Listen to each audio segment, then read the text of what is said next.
Welcome to the Slop Farm. Enjoy the video. You begin by confirming prerequisites.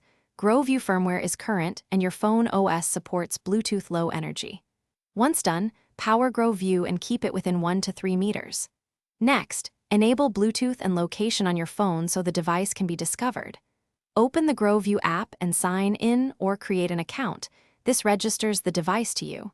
Now tap the app's pair or add device button to start scanning. You're ready for the next step, establishing a secure connection.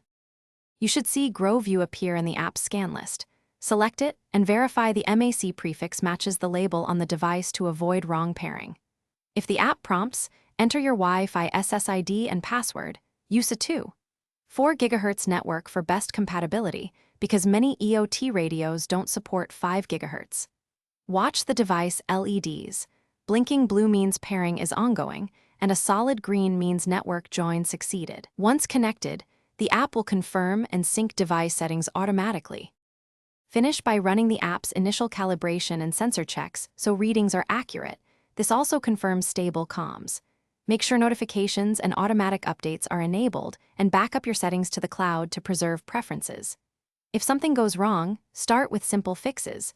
Reboot Groview, toggle Bluetooth and location on your phone, and retry pairing.